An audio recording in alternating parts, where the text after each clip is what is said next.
Hello, welcome साथियों, our YouTube channel study अड्डा में। आज हम लोग इतिहास पढ़ेंगे, इतिहास के बारे में जानेंगे और मैं ये लुसेंट जीके को पढ़ने वाला हूँ और प्रत्येक लाइन को दो दो बार बोलने वाला हूँ और पूरी फोकस के साथ मैं लुसेंट को पढ़ाऊँगा। आप सभी मेरे पढ़ाने के तरीका को सपोर्ट करें, चैनल को सब्सक्राइब करें, लाइक करें। तो चलिए स्टार्ट करते हैं। भारत का इतिहास। उत्तर में हिमालय से लेकर दक्षिण में समुद्र तक फैला यह उपमहाद्वीप भारतवर्ष के नाम से ज्ञात है, जिसे महाकाव्य तथा पुराणों में भारतवर्ष अर्थात भरत का देश तथा यहाँ के निवासियों को भारतीय अर्थात भरत की संतान कहा गया है। यूनानियों ने भारत को इंडिया तथा मध्यकालीन मुस्लिम इतिहासकारों ने हिंद अथवा हिंदुस्तान के नाम से संबोधित किया। भारतीय इतिहास को अध्ययन की सुविधा के लिए 3 भागों में बांटा गया है: प्राचीन भारत, मध्यकालीन भारत एवं आधुनिक भारत। प्राचीन भारतीय इतिहास के स्रोत। प्राचीन भारतीय इतिहास के विषय में जानकारी मुख्यतः 4 स्रोतों से प्राप्त होती है। प्राचीन भारतीय इतिहास के विषय में जानकारी मुख्यतः 4 स्रोतों से प्राप्त होती है। प्रथम धर्म ग्रंथ, दूसरा ऐतिहासिक ग्रंथ, तीसरा विदेशियों का विवरण, चौथा पुरातत्व संबंधी साक्ष्य। धर्म ग्रंथ एवं ऐतिहासिक ग्रंथ से मिलने वाली महत्वपूर्ण जानकारी। धर्म ग्रंथ एवं ऐतिहासिक ग्रंथ से मिलने वाली महत्वपूर्ण जानकारी। भारत का सर्वप्राचीन धर्म ग्रंथ वेद है, जिसके संकलन कर्ता महर्षि कृष्णद्वैपायन वेद व्यास को माना जाता है। वेद 4 है: ऋग्वेद, यजुर्वेद, सामवेद, अथर्ववेद। ऋग्वेद, सामवेद, यजुर्वेद, अथर्ववेद। ऋग्वेद ऋचाओं के क्रमबद्ध ज्ञान के संग्रह को ऋग्वेद कहा जाता है। इसमें 10 मंडल, 1028 सूक्त, वाखिल्य पाठ की 11 सूतों सहित ऋचाओं के क्रमबद्ध ज्ञान के संग्रह को ऋग्वेद कहा जाता है। इसमें 10 मंडल, 1028 सूक्त, वाखिल्य पाठ की 11 सूतों सहित एवं 10,462 ऋचाएँ हैं। इस वेद के ऋचाओं के पढ़ने वाले ऋषि को होत्री कहते हैं, यानी ऋग्वेद के ऋचाओं को पढ़ने वाले ऋषि को होत्री कहते हैं। इस वेद से आर्य के राजनीतिक प्रणाली एवं इतिहास के बारे में जानकारी मिलती है। ऋग्वेद से हमें आर्य के राजनीतिक प्रणाली एवं इसके इतिहास यानी ऋग्वेद के इतिहास के बारे में जानकारी मिलती है। ऋग्वेद की रचना विश्वामित्र ने की थी। ऋग्वेद की रचना विश्वामित्र ने की थी। विश्वामित्र द्वारा रचित ऋग्वेद के तीसरे मंडल में सूर्य देवता सावित्री को समर्पित प्रसिद्ध गायत्री मंत्र है। इसके 9वें मंडल में देवता सोम का उल्लेख है। इसके 9वें मंडल में देवता सोम का उल्लेख है। ऋग्वेद के 9वें मंडल में देवता सोम का उल्लेख है। इसके 8वें मंडल की हस्तलिखित ऋचाओं को खील कहा जाता है। इसके 8वें मंडल की हस्तलिखित ऋचाओं को खील कहा जाता है। चतुस्वर्ण समाज की कल्पना का आदि स्रोत ऋग्वेद के 10वें मंडल में वर्णित पुरुष सूक्त है। चतुस्वर्ण समाज की कल्पना का आदि स्रोत ऋग्वेद के 10वें मंडल में वर्णित पुरुष सूक्त है, जिसके अनुसार 4 वर्ण ब्राह्मण, क्षत्रिय, वैश्य तथा शूद्र आदि पुरुष ब्रह्मा के क्रमशः मुख, ब्राह्मण जो है मुख से उत्पन्न हुए हैं, क्षत्रिय वैश्य मुख, ब्रह्मा मुख से उत्पन्न हुए हैं। मुख, क्षत्रिय, वैश्य तथा शूद्र आदि पुरुष मुख, ब्रह्मा मुख से, क्षत्रिय भुजाओं से, वैश्य जंघाओं से और शूद्र जो हैं वो चरणों से उत्पन्न हुए हैं। धर्म सूत्र 4 प्रमुख जातियों की स्थितियों, व्यवसायों, दायित्वों, कर्तव्यों तथा विशेषाधिकारों में स्पष्ट विभेद करता है। ईसा पूर्व एवं ईस्वी। वर्तमान में प्रचलित ग्रेगोरियन कैलेंडर। वर्तमान में प्रचलित कौन सा कैलेंडर है? तो ग्रेगोरियन कैलेंडर है। ईसाई कैलेंडर भी इसको कहते हैं। ग्रेगोरियन कैलेंडर को ईसाई कैलेंडर भी कहते हैं या जूलियन कैलेंडर भी कहते हैं। यानी ग्रेगोरियन कैलेंडर का 2 नाम हो गया, एक ईसाई कैलेंडर और दूसरा लियन कैलेंडर के नाम से भी जाना जाता है। ईसाई धर्म गुरु, ईसा मसीह कौन थे? ईसाई धर्मगुरु थे। ईसाई धर्मगुरु थे के जन्म वर्ष पर आधारित ईसा मसीह के जन्म से पहले के समय को ईसा मसीह के जन्म से पहले के समय को ईसा पूर्व before the birth of Jesus Christ कहा जाता है। ईसा पूर्व में वर्षों की गिनती उल्टी दिशा में होती है। ईसा पूर्व में वर्षों की गिनती उल्टी दिशा में होती है।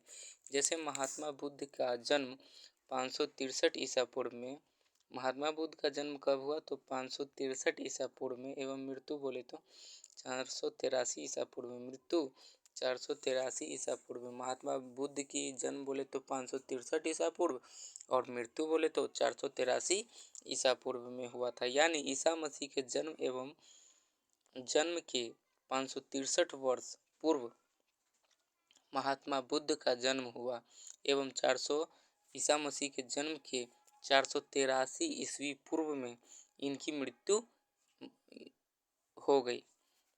ईसा मसीह के जन्म तिथि से आरंभ हुआ सन, ईसा मसीह के जन्म तिथि से सन का प्रारंभ हुआ है। ईसा मसीह के जन्म तिथि से सन का जो हम लोग प्रयोग करते हैं वो ईसा मसीह के जन्म से उसका प्रारंभ हुआ ईसवी सन कहलाता है। इसके लिए संक्षेप में लिखा जाता है ईसवी। क्या लिखा जाता है? ईसवी लिखा जाता है। इसके लिए संक्षेप में क्या लिखा जाता है? ईसवी लिखा जाता है। यानी हम लोग ईसवी सन बोलते हैं, लेकिन ईसवी सन ना बोलकर हम लोग सीधे सन बोलते हैं। सन 1900 इतना, सन 1900 इतना। तो ईसा मसीह के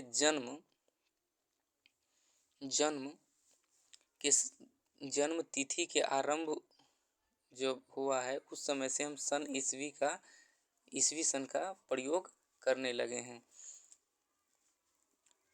एडी यानी एनो डोमिनी, जिसका शाब्दिक अर्थ है in the year of Lord, in the year of Lord. स्त्री की सर्वाधिक गिरी हुई स्थिति मैत्रेयी संहिता से प्राप्त होती है। स्त्री की सर्वाधिक गिरी हुई स्थिति मैत्रेयी संहिता से प्राप्त होती है, जिसमें जुआ और शराब की भांति स्त्री को पुरुष का तीसरा मुख्य दोष बताया गया है। ये पेज थोड़ा धुंधला है लेकिन कोई बात नहीं है, मैं आपको स्पष्ट बोलकर पढ़ा रहा हूँ तो कोई दिक्कत नहीं होगी। स्त्री की सर्वाधिक गिरी हुई स्थिति मैत्रेयी संहिता से प्राप्त होती है, जिसमें जुआ और शराब की भांति स्त्री को पुरुष का तीसरा मुख्य दोष बताया गया है। शतपथ ब्रह्मांड में स्त्री को पुरुष का अर्धांगिनी कहा गया है। हम लोग अर्धांगिनी का यूज करते हैं, तो कहाँ से आता है? तो शतपथ ब्रह्मांड से आता है। अर्धांगिनी शब्द कहाँ से आया है? तो शतपथ ब्रह्मांड से आया है। तो शतपथ ब्रह्मांड में स्त्री को पुरुष का अर्धांगिनी कहा गया है। स्मृति ग्रंथों में सबसे प्राचीन एवं प्रमाणिक मनु स्मृति मानी जाती है। सबसे प्राचीन की बात हो रही है और सबसे प्रमाणिक की बात हो रही है तो मनु स्मृति हो जाएगी। स्मृति ग्रंथों में सबसे प्राचीन एवं प्रमाणिक मनु स्मृति मानी जाती है। यह शुंग काल का मानक ग्रंथ है। यह शुंग काल का मानक ग्रंथ है। यह शुंग काल का क्या है? मानक ग्रंथ है। कौन? तो मनु स्मृति। कौन? तो मनु स्मृति जो है शुंग काल का मानक ग्रंथ है। क्या है? मानक ग्रंथ है। नारद स्मृति गुप्त युग के विषय में जानकारी प्रदान करती है। नारद स्मृति बोले तो गुप्त युग के विषय में जानकारी प्रदान करता है। जातक में बुद्ध के पूर्व जन्म की कहानी वर्णित है। जातक में बुद्ध के पूर्व जन्म की कहानी वर्णित है। जातक में बुद्ध की क्या है? पूर्व जन्म की कहानी क्या है? वर्णित है। हीनयान का प्रमुख ग्रंथ कथावस्तु है। हीनयान का प्रमुख ग्रंथ क्या है? कथावस्तु है। हीनयान का प्रमुख ग्रंथ क्या है? कथावस्तु है। हीनयान का प्रमुख ग्रंथ क्या है? कथावस्तु है। हीनयान का प्रमुख ग्रंथ क्या है? कथावस्तु है। हीनयान का प्रमुख ग्रंथ क्या है? कथावस्तु है, जिसमें महात्मा बुद्ध का जीवन चरित अनेक कथानकों के साथ वर्णित है। जिसमें महात्मा बुद्ध का जीवन चरित अनेक कथानकों के साथ वर्णित है। अनेक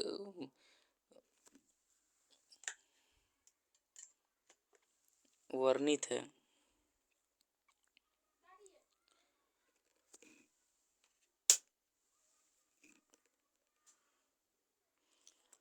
जैन साहित्य को आगम कहा जाता है। जैन साहित्य को आगम कहा जाता है। जैन की प्रारंभिक इतिहास कल्पसूत्र से ज्ञात होती है। जैन की प्रारंभिक इतिहास कल्पसूत्र से ज्ञात होती है। जैन की प्रारंभिक इतिहास बोले तो कल्पसूत्र से ज्ञात होती है। जैन की प्रारंभिक इतिहास बोले तो कल्पसूत्र से ज्ञात होती है। जैन की प्रारंभिक इतिहास जैन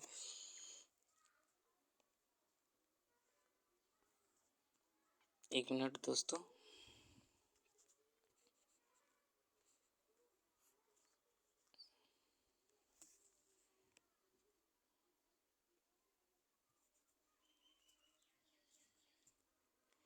टेक्निकल कोई प्रॉब्लम आ गया है, प्लीज़ 1 मिनट आप लोग होल्ड करेंगे।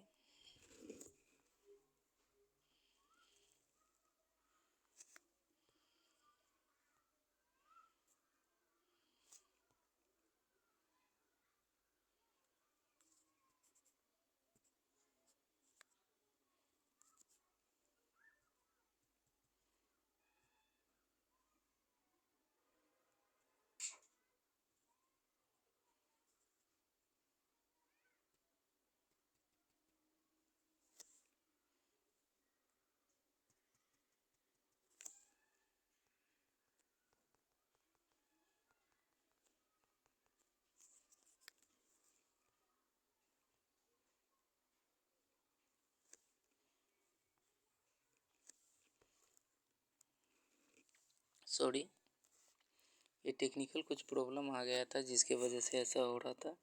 मैं आप लोगों से इसके लिए माफ़ी चाहता हूँ।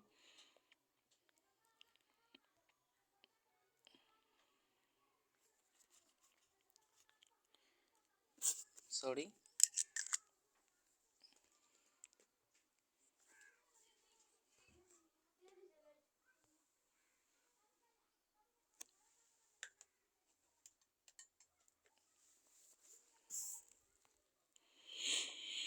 चलिए अब फिर कंटिन्यू करते हैं हम लोग। कभी कभी हो जाता है, टेक्निकल इशू है।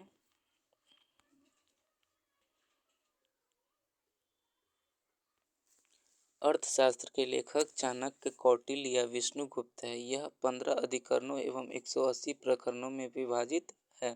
अर्थशास्त्र 15 अधिकरणों एवं 180 प्रकरणों में विभाजित है। इससे मौर्य इससे मौर्यकालीन इतिहास के जानकारी प्राप्त होती है। संस्कृत साहित्य में ऐतिहासिक घटनाओं को क्रमबद्ध लिखने का सर्वप्रथम प्रयास कल्हण के द्वारा किया गया।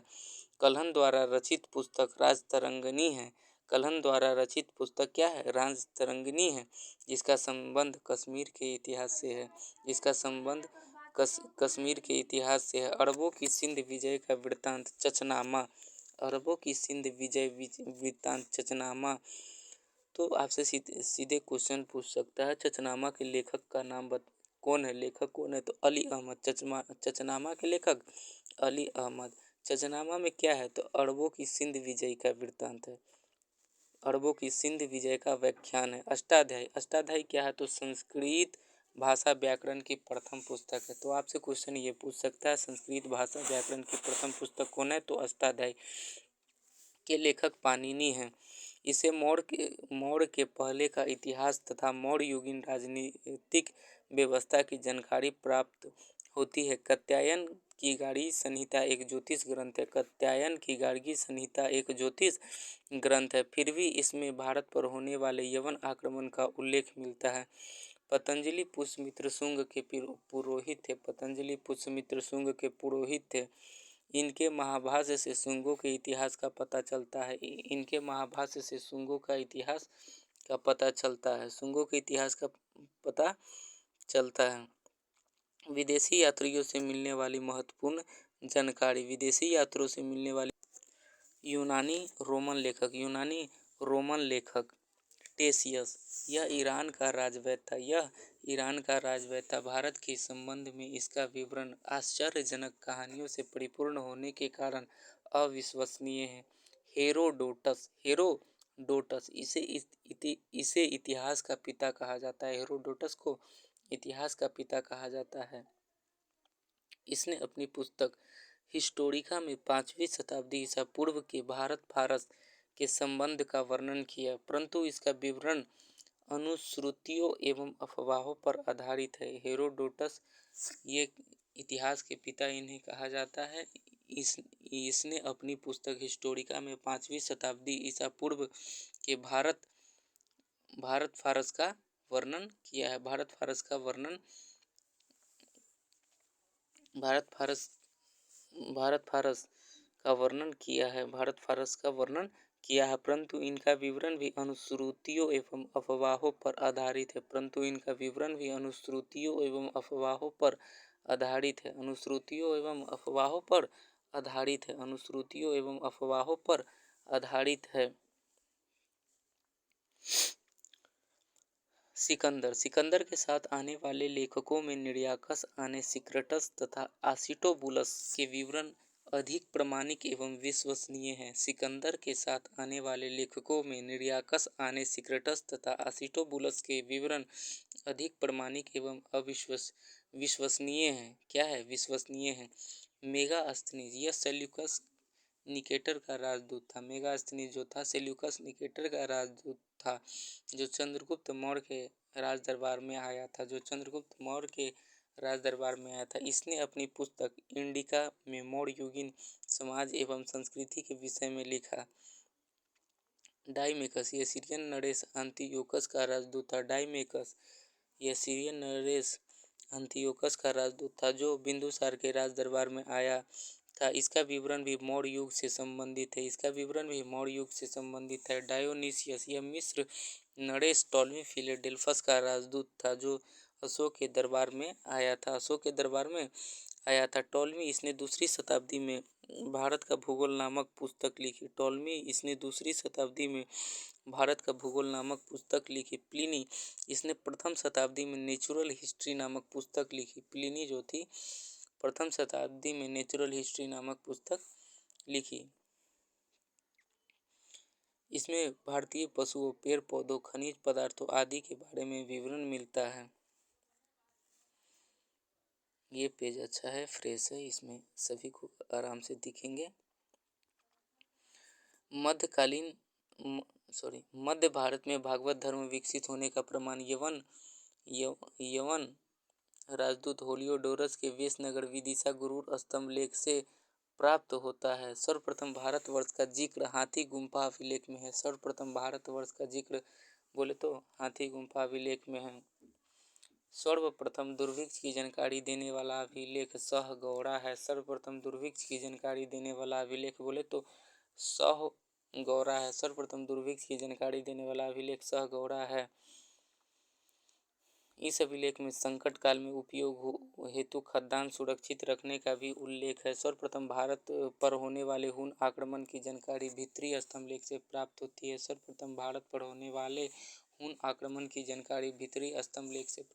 है। सती प्रथा का पहला लिखित साक्ष्य एरन अभिलेख से प्राप्त होती है। सती प्रथा का लिखित साक्ष्य एरन अभिलेख से प्राप्त होती है। एरन अभिलेख के शासक भानुगुप्त थे। सातवाहन राजाओं को पूरा इतिहास अनेक अभिलेखों के आधार पर लिखा गया। रेशम बुनकर की श्रेणियों की जानकारी मंदसौर अभिलेख से प्राप्त होती है। कश्मीरी नवपाषाणिक पुरास्थल बुर्ज होम से गर्तावास गड्ढाघर का साक्ष्य मिला है। कश्मीरी नवपाषाणिक पुरास्थल बुर्ज होम से गर्तावास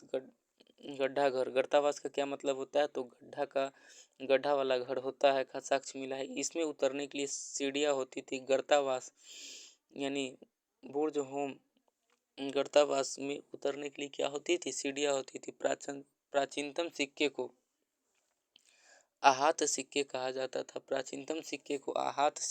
जाता था। इसी को साहित्य में कासार्पण कहा गया है। प्राचीनतम सिक्के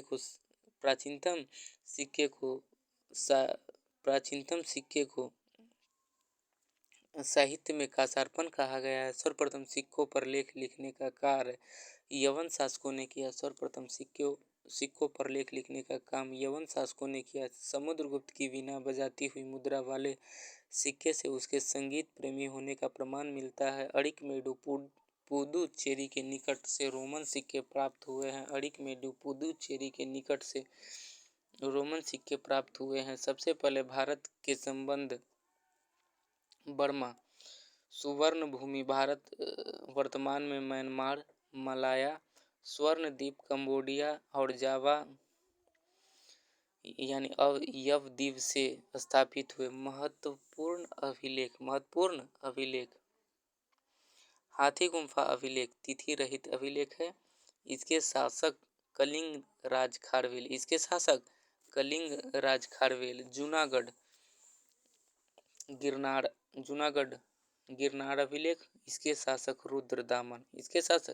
रुद्रदामन। नासिक अभिलेख गौतमी बलश्री।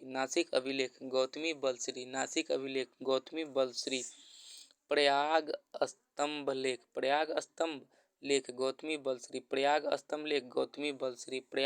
लेख गौतमी बलश्री। एहोल अभिलेख पुलकेशिन द्वितीय। मंदसौर अभिलेख मालवा नरेश यशोवर्मन। ग्वालियर अभिलेख प्रतिहार नरेश भोज। भित्री एवं जूनागढ़ अभिलेख स्कंदगुप्त। देवपारा अभिलेख बंगाल शासक विजयसेन। उत्तर भारत के मंदिरों की कला शैली नागर शैली। उत्तर भारत के मंदिरों की कला शैली क्या कह रहा है? उत्तर भारत की मंदिरों की कला शैली क्या कहलाती है? तो नागर शैली कहलाती है। एवं दक्षिण भारत के मंदिरों की कला द्रविड़ शैली कहलाती है। दक्षिण भारत के मंदिरों की कला शैली द्रविड़ शैली कहलाती है। दक्षिणापथ के मंदिरों का निर्माण में नागर और द्रविड़ों दोनों शैलियों का प्रभाव पड़ा, अतः यह वेसर शैली कहलाती है। पंचायतन शब्द मंदिर रचना शैली से संबंधित है। यह हिंदू मंदिर तब पंचायतन शैली कहलाता था जब मुख्य मंदिर 4 सहायक मंदिरों से घिरा होता है। पंचायतन मंदिर के उदाहरण है कंदड़िया महादेव मंदिर, खजुराहो ब्रह्मेश्वर मंदिर, भुवनेश्वर लक्ष्मण मंदिर, खजुराहो लिंगराज मंदिर, भुवनेश्वर दशावतार मंदिर, देवगढ़ गुंडेश्वर मंदिर, महाराष्ट्र। प्राग ऐतिहासिक काल जिस काल में मनुष्य ने घटनाओं का कोई लिखित विवरण उद्धृत नहीं किया उसे प्राग ऐतिहासिक काल कहते हैं। मानव विकास के उस काल को इतिहास कहा जाता है जिसका विवरण लिखित रूप में उपलब्ध है। मानव विकास के उस काल को इतिहास कहा जाता है जिसका विवरण लिखित रूप में उपलब्ध है। संस्कृति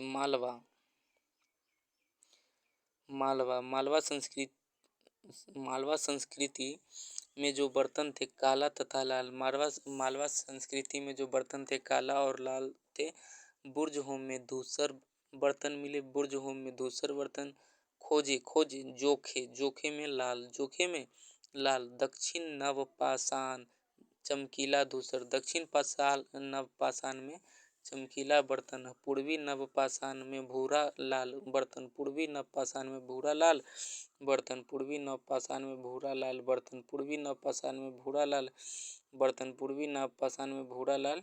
बर्तन।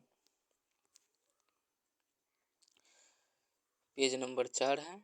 स्वतंत्रता प्राप्ति पश्चात हड़प्पा संस्कृति के सर्वाधिक स्थल गुजरात में खोजे गए। स्वतंत्रता प्राप्ति पश्चात हड़प्पा संस्कृति के सर्वाधिक स्थल गुजरात में खोजे गए। लोथल एवं कोतदा सिंधु सभ्यता का बंदरगाह था। लोथल एवं कोतदा सिंधु सभ्यता का बंदरगाह था। जोते हुए खेत और नक्काशीदार ईंटों के प्रयोग का साक्ष्य कालीबंगा से प्राप्त हुए हैं। जूते हुए खेत और नक्काशीदार ईंटों के प्रयोग का साक्ष्य कालीबंगा बंगन से प्राप्त हुआ। मोहनजोदड़ो से प्राप्त स्नानागार संभवतः सैंधव सभ्यता की सबसे बड़ी इमारत है। मोहनजोदड़ो से प्राप्त स्नानागार संभवतः सैंधव सभ्यता की सबसे बड़ी इमारत है। सिंधु काल में विदेशी व्यापार। सिंधु काल में विदेशी व्यापार। सिंधु काल में विदेशी व्यापार। सिंधु काल में विदेशी व्यापार।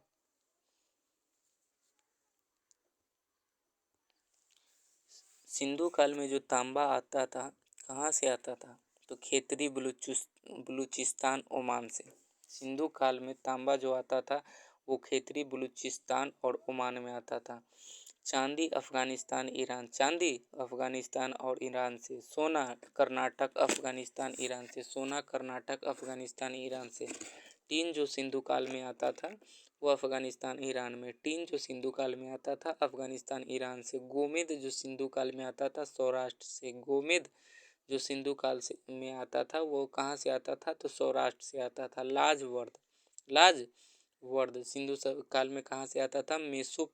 मेसोपोटामिया से आता था। सीसा बोले तो ईरान से आता था। सीसा कहाँ से आता था? ईरान से आता था। सिंधु काल में सीसा कहाँ से आता था? ईरान से आता था। कहाँ से आता था? ईरान से आता था। ठीक है। मोहनजोदड़ो से प्राप्त बृहत स्नानागार एक प्रमुख स्मारक है जिसके मध्य स्थित स्नान कुंड 11.88 मीटर लंबा, 7.01 मीटर चौड़ा एवं 2.43 मीटर गहरा है। मोहनजोदड़ो, क्या बोल रहे हैं? मोहनजोदड़ो से प्राप्त बृहत स्नानागार एक प्रमुख स्मारक है जिसके मध्य स्थित स्नाना कुंड 11.88 मीटर लंबा, 7.01 मीटर चौड़ा एवं 2.43 मीटर गहरा है।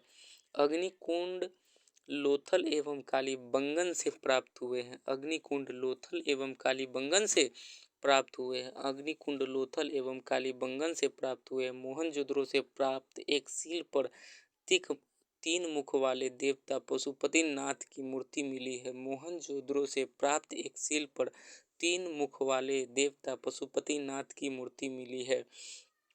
उनके चारों ओर हाथी, गेंडा, चीता एवं भैंसा विराजमान है। मोहनजोदड़ो से प्राप्त एक सील का क्या मतलब होता है? पत्थर। सील का मतलब होता है पत्थर, यानी मोहनजोदड़ो से एक पत्थर प्राप्त हुआ। उस पत्थर पर 3 मुख वाले देवता अर्थात पशुपति नाथ की मूर्ति मिली। उनके चारों ओर हाथी, गेंडा, चीता एवं भैंसा विराजमान है। मोहनजोदड़ो से नर्तकी की एक कांस्य मूर्ति मिली है। मोहनजोदड़ो से नर्तकी की क्या मिली है? एक कांस्य मूर्ति मिली है। हड़प्पा की मोहरों पर सबसे अधिक एक श्रृंगी पशु का अंकन मिलता है। बोल रहा है हड़प्पा की मोहरों पर सबसे अधिक एक श्रृंगी पशु का अंकन मिलता है। मनके बनाने के कारखाना लोथल एवं चनहुदरो में मिले हैं। मनके बनाने का कारखाना बोले तो लोथल एवं चनहुदरो में मिले हैं। सिंधु सभ्यता की लिपि भाव चित्रात्मक है। सिंधु सभ्यता की लिपि क्या है? भाव चित्रात्मक है। यह लिपि दाईं से बाईं ओर लिखी जाती थी, जबकि अभिलेख एक से अधिक पंक्तियों का होता था। पहली पंक्ति दाईं से बाईं ओर और दूसरी दाईं ओर लिखी जाती थी। सिंधु सभ्यता के लोगों ने नगरों तथा घरों के विन्यास के लिए ग्रिड पद्धति अपनाई। सिंधु सभ्यता के लोगों ने नगरों तथा घरों के विन्यास के लिए ग्रिड पद्धति अपनाई। क्वेश्चन पूछता है अगर कि सिंधु सभ्यता के लोगों ने नगरों तथा घरों के विन्यास के लिए किस पद्धति को अपनाया? तो ग्रिड पद्धति को अपनाया। घरों के दरवाजे और खिड़कियां सड़क की ओर न खुलकर पिछवाड़े की ओर खुलते थे। सिंधु सभ्यता के लोग जो थे वो घर जो बनाते थे उसके दरवाजे और खिड़कियां सड़क की ओर न खुलकर पिछवाड़े की ओर खोलते थे। केवल लोथल नगर के घरों के दरवाजे मुख्य सड़क की ओर खुलते थे। लोथल नगर के घरों के दरवाजे मुख्य सड़क की ओर खुलते थे। लेकिन सिंधु सभ्यता के लोग ऐसा नहीं करते थे। सिंधु सभ्यता के लोग अपने घरों के दरवाजे कहाँ खोलते थे? तो पिछवाड़े में खोलते थे। पता नहीं ऐसा क्यों करते थे। सिंधु सभ्यता में मुख्य फसल थी गेहूं और जौ। सिंधु सभ्यता में मुख्य फसल थी गेहूं और जौ। सैंधववासी मिठास के लिए शहद का प्रयोग करते थे। सैंधववासी मिठास के लिए शहद का प्रयोग करते थे। मिट्टी से बने हल का साक्ष्य वनमाली से मिला है। मिट्टी से बने हल का साक्ष्य वनमाली से मिला है। मिट्टी से बना हल कैसा होगा, पता नहीं, उसको पका दिया होगा। मिट्टी से बने हल का साक्ष्य कहाँ से मिलता है, तो वनमाली से मिलता है। रंगपुर एवं लोथल से चावल के दाने मिले हैं, जिनसे धान की खेती होने का प्रमाण मिलता है। रंगपुर एवं लोथल, क्या बोलेंगे, रंगपुर एवं लोथल से चावल के दाने मिले हैं, जिनसे धान की खेती का प्रमाण मिलता है। चावल का प्रथम साक्ष्य लोथल से ही प्राप्त हुए हैं। चावल का प्रथम साक्ष्य कहाँ हुए हैं, लोथल से ही प्राप्त हुए हैं। बताइए, चावल का प्रथम साक्ष्य लोथल से ही प्राप्त हुए हैं, लोथल से, जिससे पता चला कि धान का खेती कोई न कोई करता रहा होगा। हड़प्पा का प्रमुख स्थल है, नदी है, उसके उत्खनन करता एवं वर्तमान स्थिति है।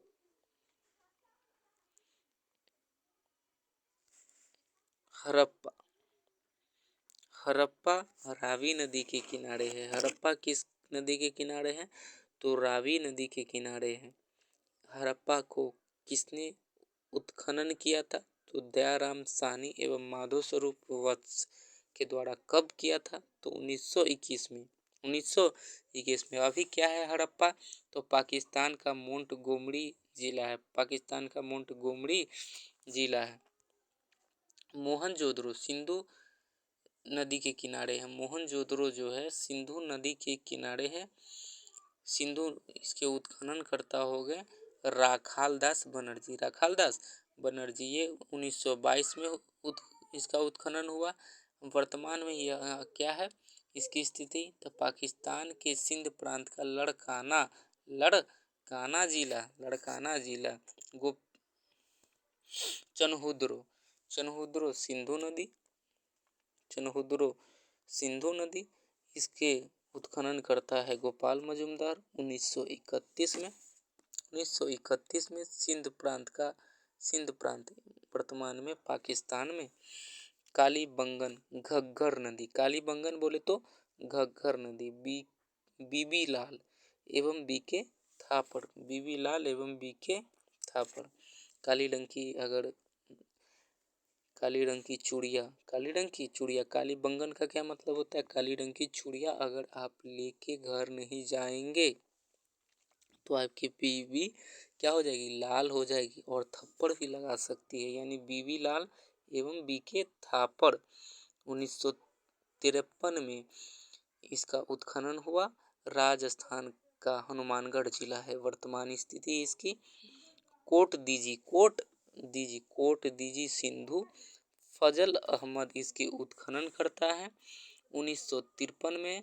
वर्तमान में सिंध प्रांत का खैरपुर स्थान है। सिंध प्रांत का क्या है, खैरपुर स्थान है। रंगपुर क्या बोलेंगे, रंगपुर, ये मादर नदी के किनारे है रंगपुर। इसके उत्खनन करता बोले तो रंगनाथ राव है। 1953 से 54 में गुजरात की काठियावाड़ जिला। रोपर जो है सतलज नदी के किनारे है। सैंधव रोपर सतलज नदी, उत्खनन करता यज्ञदत्त शर्मा।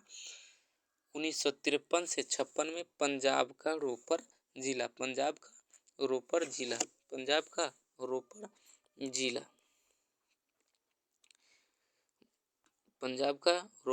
लोथल भोगवा नदी, उत्खनन करता रंगनाथ राव। 1955 एवं 1962। वर्तमान में गुजरात का अहमदाबाद जिला। आलमगीरपुर हिंडर नदी के किनारे, उत्खनन करता यज्ञदत्त शर्मा। 1958 वर्तमान स्थिति है उत्तर प्रदेश का मेरठ जिला। सूतकांगेडोर क्या बोल रहा है? सूतकांगेडोर दास्क नदी उत्खननकर्ता ऑरेंज स्टाइल एवं जॉर्ज डेल्स। वर्तमान स्थिति वर्ष किस वर्ष में? तो 1927 एवं 1962। पाकिस्तान के मरकान में समुद्र तट के किनारे बनवाली यानी रंगोई नदी हो गया। रविंद्र सिंह बिष्ट 1974 में हरियाणा का हिसार जिला। धौलावीरा रविंद्र सिंह बिष्ट 1990 से 91 गुजरात के कच्छ जिला। वैदिक सभ्यता वैदिक काल का विभाजन दो भागों में। ऋग वैदिक काल 1500 से 1000 ईसा पूर्व और उत्तर वैदिक काल 1000 से 600 ईसा पूर्व में किया गया है। आर्य सर्वप्रथम पंजाब एवं अफगानिस्तान में बसे हैं। आर्य जो हैं यानी आर्य का क्या मतलब होता है? श्रेष्ठ लोग, आर्य लोग।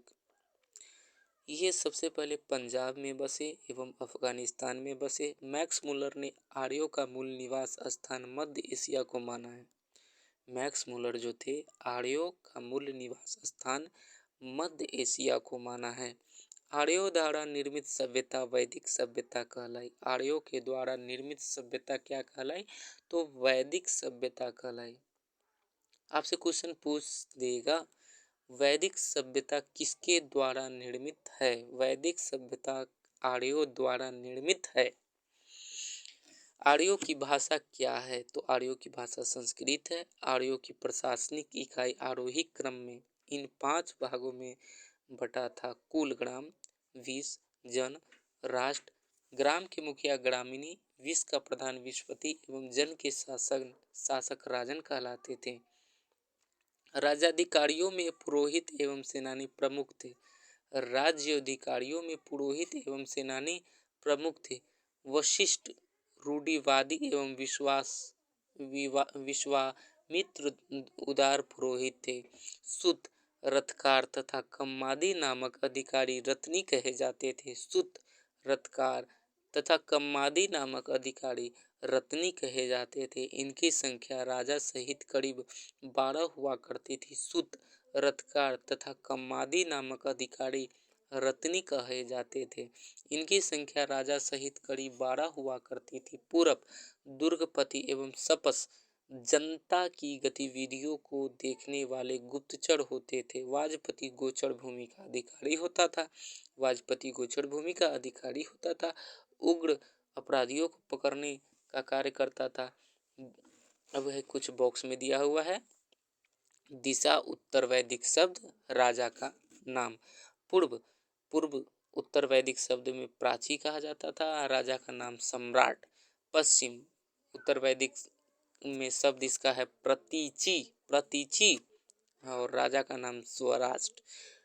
उत्तर को क्या बोला जाता था? तो उदीची और राजा का नाम विराट। मध्य में राजा, दक्षिण में राजा का नाम भोज। ऋग्वेद में किसी तरह के न्यायाधिकारी का उल्लेख नहीं है। ऋग्वेद में किसी तरह के न्यायाधिकारी का उल्लेख नहीं है। सभा एवं समिति राजा को सलाह देने वाली संस्था थी। सभा श्रेष्ठ एवं सम्राट लोगों की संस्था थी, जबकि समिति सामान्य जनता का प्रतिनिधित्व करती थी। इसके अध्यक्ष को ईशान कहा जाता था। स्त्रियां सभा एवं समितियों में भाग ले सकती थी। स्त्रियां सभा एवं समितियों में भाग ले सकती थी।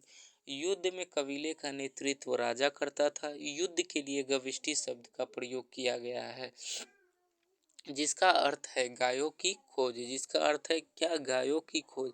दशराग युद्ध का प्रयोग किया गया है। गविष्टि युद्ध के लिए गविष्टि शब्द का प्रयोग किया गया है, जिसका अर्थ है गायों की खोज। गविष्टि शब्द का प्रयोग अर्थ है गायों की खोज। दशराग युद्ध का उल्लेख ऋग्वेद के 7वें मंडल में है। यह युद्ध परुशनी रावी नदी के तट पर सुदास एवं 10 जनों के बीच लड़ा गया। ऋग वैदिक समाज 4 वर्णों में विभक्त था। ये वर्ण है ब्राह्मण, क्षत्रिय, वैश्य और शूद्र। यह विभाजन व्यवसाय पर आधारित था। ऋग्वेद के 10वें मंडल के पुरुष सूक्त में चतुर्वर्णों का उल्लेख मिलता है। इसमें कहा गया है कि ब्राह्मण परम पुरुष के मुख से, क्षत्रिय उनकी भुजाओं से, वैश्य उनकी जांघों से एवं शूद्र उनके पैरों से उत्पन्न हुए हैं। ऋग्वेद के 10वें मंडल के पुरुष सूक्त में चतुर्वर्णों का उल्लेख मिलता है। ऋग्वेद के 10वें मंडल के पुरुष सूक्त में चतुर्वर्णों का उल्लेख मिलता है।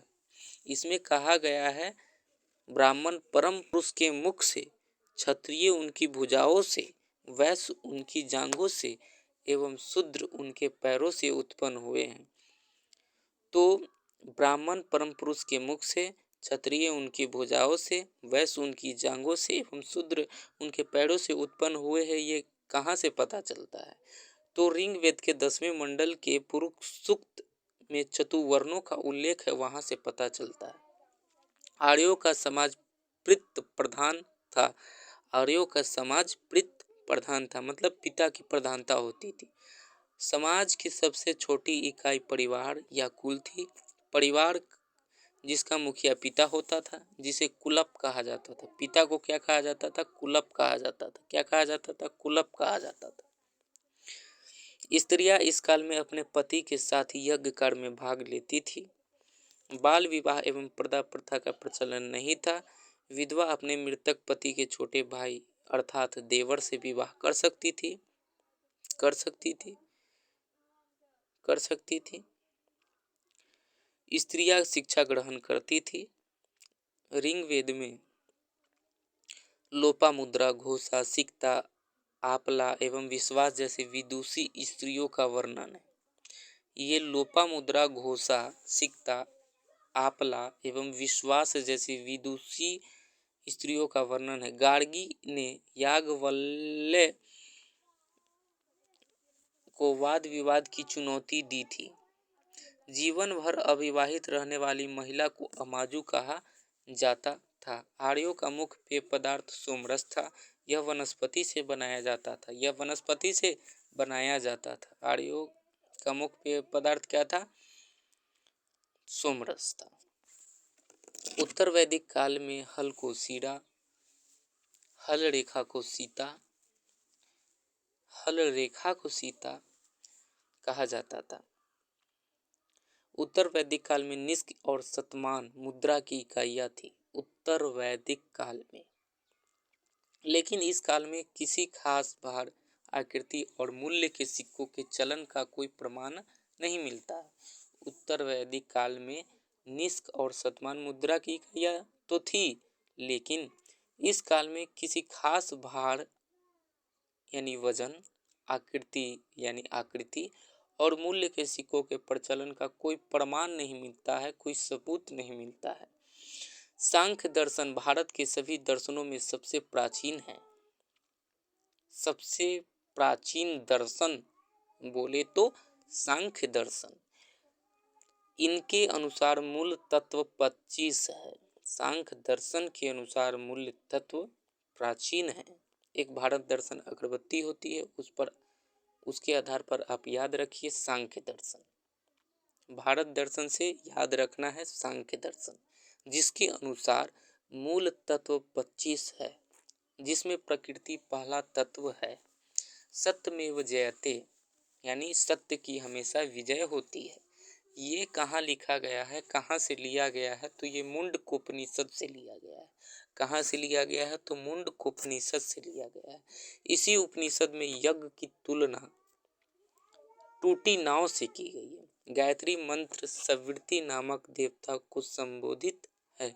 गायत्री मंत्र ओम भूर्भुवस्सुवः तत्सवितुर्वरेण्यं भर्गो देवस्य धीमहि धियो यो नः प्रचोदयात्। ये जो मंत्र है ये सवितृ देव नामक देवता को समर्पित है, जिसका संबंध ऋग्वेद से है। लोगों को आर्य बनाने के लिए विश्वामित्र ने गायत्री मंत्र की रचना की। उत्तर वैदिक काल में कौशाम्बी नगर में पहली बार पक्की ईंटों का प्रयोग किया गया। आज हम लोग घर बनाते हैं, ईंट का प्रयोग करते हैं, लेकिन कोई पूछ दे आपसे कि पहली बार, सबसे पहली बार, सर्वप्रथम पक्की ईंटों का प्रयोग कहाँ किया गया, तो उत्तर वैदिक काल में कौशाम्बी नगर में किया गया। महाकाव्य कितने हैं, तो 2 है, महाभारत एवं रामायण। महाभारत महाकाव्य जो है 2 है, महाभारत एवं रामायण, ये महाकाव्य है। महाभारत का पुराना नाम जय संहिता है। यह विश्व का सबसे बड़ा महाकाव्य है। महाभारत जो है विश्व का सबसे बड़ा महाकाव्य है। इससे बड़ा कोई महाकाव्य दूसरा नहीं है। गोत्र नामक संस्था का जन्म उत्तर वैदिक काल में हुआ है। गोत्र नामक संस्था का जन्म बोले तो उत्तर वैदिक काल में हुआ है।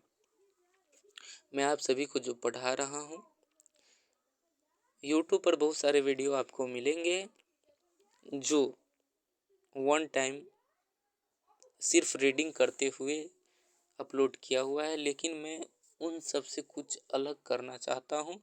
मैं इसको तो रीड करूँगा ही, प्लस में इसको उस तरीक़ा से रीड करना है, उस तरीक़ा से अपनी शैली को इसमें डालना है रीडिंग के दौरान, कि जिससे आपको एक बार में ही याद हो जाए, दोबारा याद करने की ज़रूरत ही ना पड़े। गोत्र नामक संस्था का जन्म उत्तर वैदिक काल में हुआ है। धीरे धीरे सुधार होगा। अभी मेरा यह पहला वीडियो है, इसमें आप लोगों को मुझे सपोर्ट करना है, मेरे चैनल को सब्सक्राइब करना है, शेयर करना है।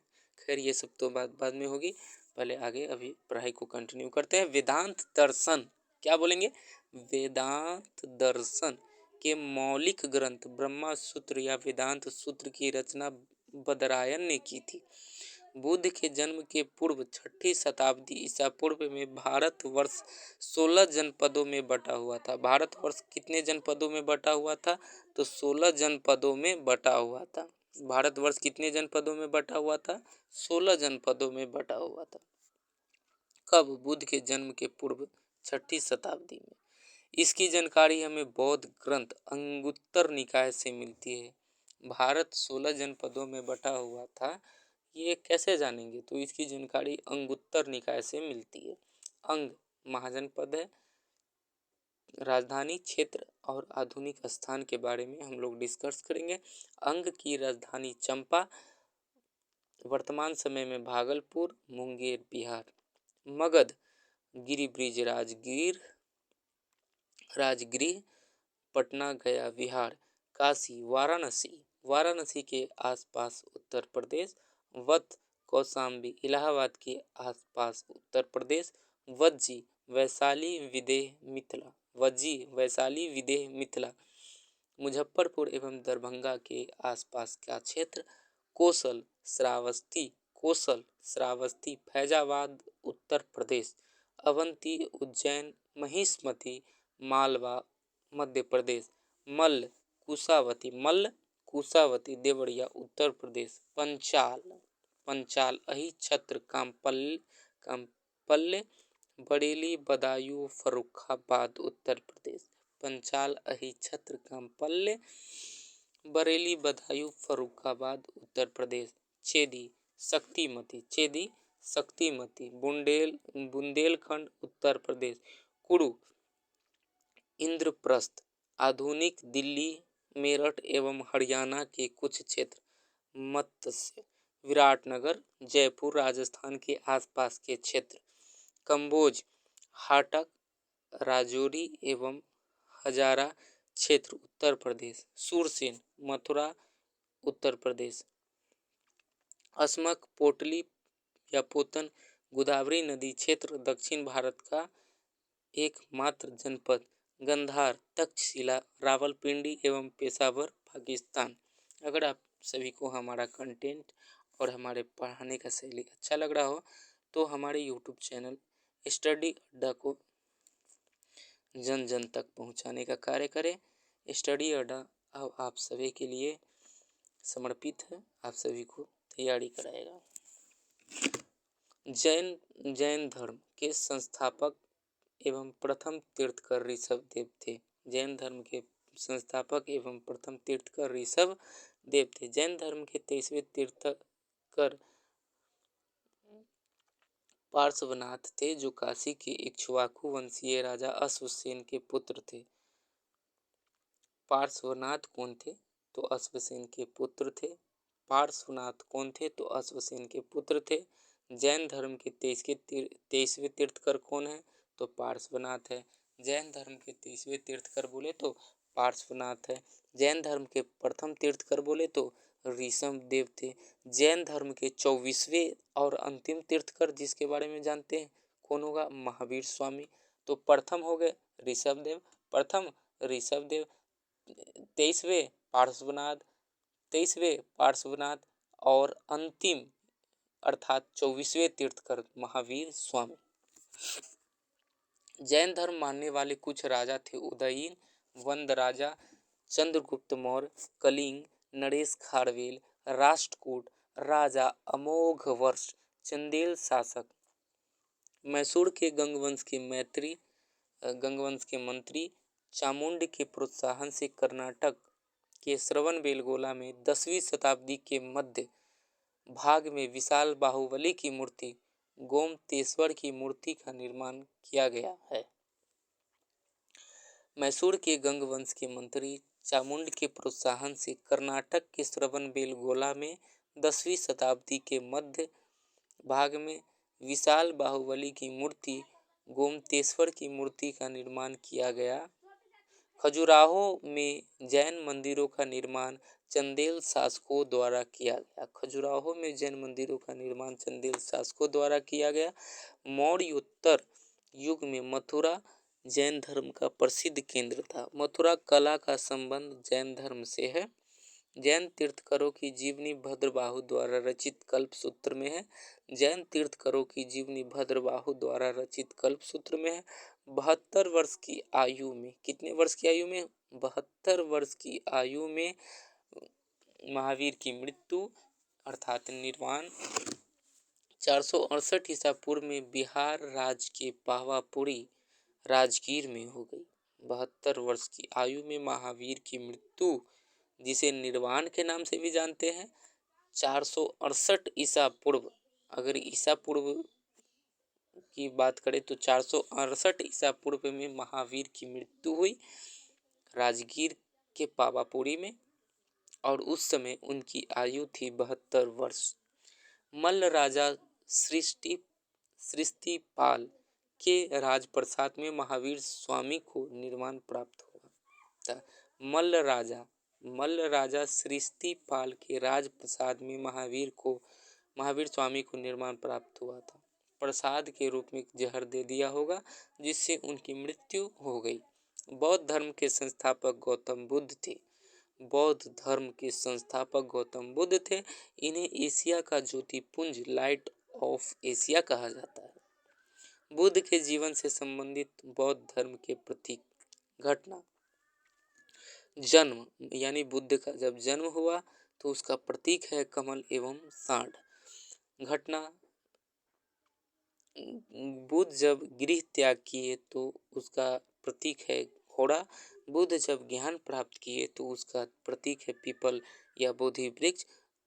निर्वाण जो बुद्ध को निर्वाण की प्राप्ति हुई तो पद चिन्ह, निर्वाण पद चिन्ह। मृत्यु यानी स्तूप। गौतम बुद्ध का जन्म 563 ईसा पूर्व में कपिलवस्तु के लुम्बिनी नामक स्थान पर हुआ था। लुम्बिनी शायद नेपाल में है। आप लोग कमेंट करके हमको बताएंगे कि लुम्बिनी कहाँ है। गौतम बुद्ध, इनके पिता शुद्धोदन शाक गण के मुखिया थे। इनकी माता माया देवी की मृत्यु इनके जन्म के 7वें दिन हो गई। इनका लालन पालन इनकी सौतेली माँ प्रजापति गौतमी ने किया था। इनका लालन पालन इनकी सौतेली माँ प्रजापति ने किया था। इनके बचपन का नाम सिद्धार्थ था। गौतम बुद्ध के बचपन का नाम सिद्धार्थ था। गौतम बुद्ध का विवाह 16 वर्ष की अवस्था में यशोधरा के साथ हुआ। इनके पुत्र का नाम, गौतम बुद्ध के पुत्र का नाम राहुल था। सिद्धार्थ अर्थात गौतम बुद्ध, सिद्धार्थ अर्थात गौतम बुद्ध। हमेशा नाम में कन्फ्यूजन हो जाता है, इसलिए हम रिलेट करके पढ़ेंगे। सिद्धार्थ यानी गौतम बुद्ध। विवाह 16 वर्ष की अवस्था में यशोधरा के साथ हुआ। इनका पुत्र राहुल था। सिद्धार्थ अर्थात गौतम बुद्ध जब कपिल वस्तु की सैर पर निकले तो उन्होंने निम्न 4 दृश्यों को देखा। क्या देखा? बूढ़ा व्यक्ति, एक बीमार व्यक्ति, शव एवं एक सन्यासी। बूढ़ा व्यक्ति, एक बीमार व्यक्ति, शव एवं सन्यासी।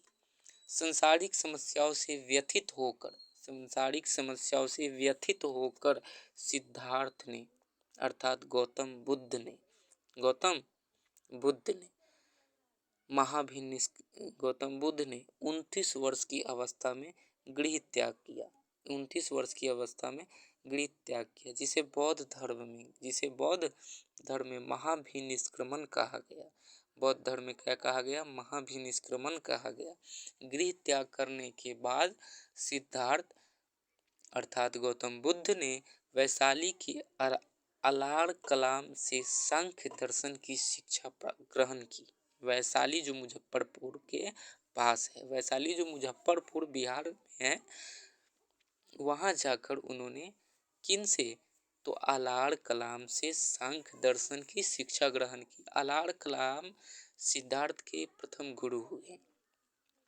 अलार कलाम के बाद सिद्धार्थ ने राजगीर, ये भी बिहार में ही है, के रुद्रक रामपुत से शिक्षा ग्रहण की। अलार कलाम के बाद सिद्धार्थ ने राजगीर के रुद्रक रामपुत से शिक्षा ग्रहण की। उरुवेला में सिद्धार्थ को कौंडिन्य, वप्पा, भादिया, महामना एवं असागी नामक 5 साधक मिले। उरुवेला में सिद्धार्थ को कौंडिन्य, वप्पा, भादिया, महामना एवं असागी नामक 5 साधक मिले। बिना अन्न जल ग्रहण किए 6 वर्ष की कठिन तपस्या 6 वर्ष की कठिन तपस्या के बाद 35 वर्ष यानी 29 वर्ष की अवस्था में गए थे और 29-6-35 वर्ष की आयु में वैशाख पूर्णिमा की रात निरंजना फल्गु नदी के किनारे पीपल वृक्ष के नीचे सिद्धार्थ को ज्ञान प्राप्त हुआ। ज्ञान प्राप्ति के बाद सिद्धार्थ बुद्ध के नाम से जाने जाते हैं। वह स्थान बोध गया कहलाया, अर्थात बिहार में है बोध गया। गौतम बुद्ध को क्या कहा जाता है? सिद्धार्थ। इनके बचपन का नाम है, गौतम बुद्ध के बचपन का नाम है क्या? सिद्धार्थ। ये इनके पहले गुरु हो गए। एक बार क्विक रिवीजन करते हैं। इनके पहले गुरु हो गए अलार कलाम। इनके दूसरे गुरु हो गए रुद्रक रामपुत। पहले गुरु से क्या शिक्षा लिए? तो सांख्य दर्शन का शिक्षा लिए। उरुवेला में सिद्धार्थ को कौंडिन्य, वप्पा, भादिया नामक ये सब तो मिल गए। 29 वर्ष की उम्र में गौतम बुद्ध घर को छोड़ दिए थे। 35 वर्ष की में इनको ज्ञान की प्राप्ति हो गई। 6 वर्ष इनको कठिन तपस्या करना पड़ा। कहाँ करना पड़ा? तो फल्गु नदी के किनारे गौतम बुद्ध को तपस्या करना पड़ा। पीपल वृक्ष के नीचे बैठकर तपस्या करना पड़ा और 6 वर्ष में उनको क्या हुआ? ज्ञान की प्राप्ति हुई।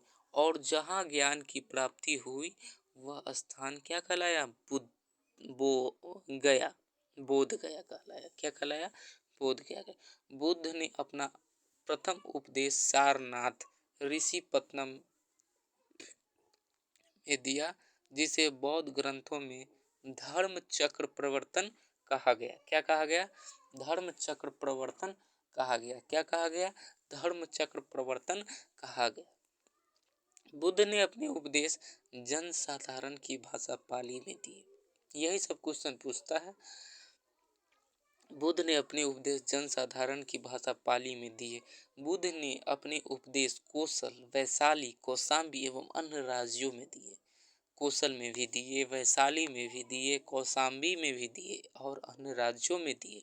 बुद्ध ने अपने सर्वाधिक उपदेश कहाँ दिए?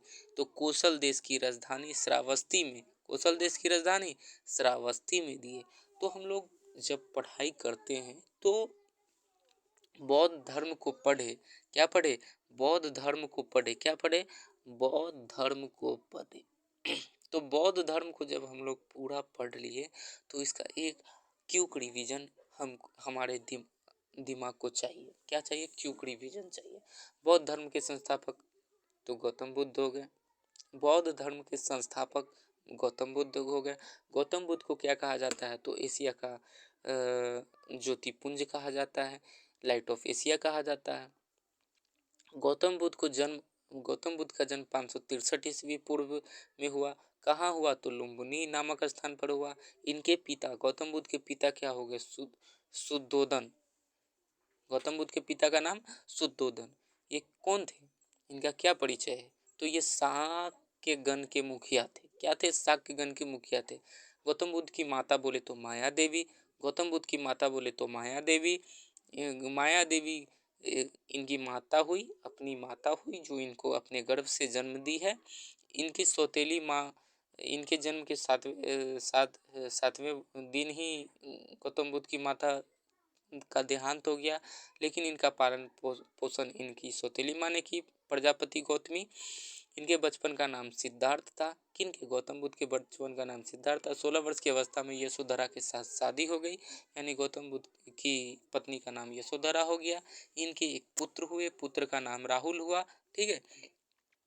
सिद्धार्थ जब कपिल वस्तु की सैर पर निकलते हैं तो निम्न 4 दृश्यों को देखते हैं। बूढ़ा व्यक्ति को देखते हैं, बीमार व्यक्ति को देखते हैं, सब को देखते हैं और एक सन्यासी को देखते हैं। संसारिक समस्याओं से व्यथित होकर सिद्धार्थ ने 29 वर्ष की अवस्था में घर को त्याग दिया। घर को छोड़कर वो बाहर चले गए, जिसे बौद्ध धर्म में क्या कहा गया, महाभिनिष्क्रमण कहा गया। गृह त्याग करने यानी घर को छोड़ के जाने के बाद सिद्धार्थ वैशाली में गए। कहाँ गए, वैशाली में गए और वहाँ अलार कलाम से उनकी मुलाकात हुई और वहाँ जाके वो उनको अपना गुरु मान लेते हैं, अलार कलाम को, और उनसे सांख्य दर्शन की शिक्षा प्राप्त करते हैं। अलार कलाम के बाद रुद्रक रामपूत से शिक्षा ग्रहण करते हैं, वे उनके दूसरे गुरु हुए।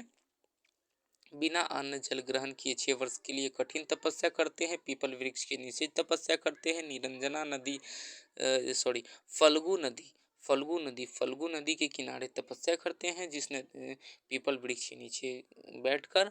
और ज्ञान प्राप्ति को क्या कहा गया है, ज्ञान प्राप्ति के बाद क्या कहलाए, बुद्ध कहलाए। गौतम बुद्ध जो थे ज्ञान प्राप्ति के बाद बुद्ध कहलाए, मतलब ज्ञानी व्यक्ति। बुद्ध ने अपना प्रथम उपदेश सारनाथ में दिया, जिसको क्या कहा, धर्म चक्र प्रवर्तन कहा गया। बुद्ध ने अपने उपदेश जनसाधारण की भाषा पाली में दिए। बुद्ध ने अपने उपदेश कोसल, वैशाली, कौशाम्बी एवं अन्य राज्यों में दिए। बुद्ध ने अपने सर्वाधिक उपदेश कोसल देश की राजधानी श्रावस्ती में दिए। तो दोस्तों, हम लोगों ने 1 घंटा से ऊपर पढ़ाई किया।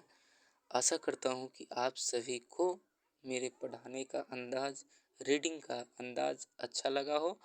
यूट्यूब पर बहुत सारे वीडियो आपको मिल जाएंगे, लेकिन हम कुछ अलग करना चाहते हैं, इसलिए आप हमारे चैनल स्टडी अड्डा को सब्सक्राइब करें और इसको जितना हो सके शेयर करें, क्योंकि मुझे भी मोटिवेट मिलेगा। मैं आपके लिए हमेशा ऐसा ही कंटेंट लाता रहूँगा रेगुलर रूप से। तो तब तक के लिए धन्यवाद। आप लोग मुझे सपोर्ट करें।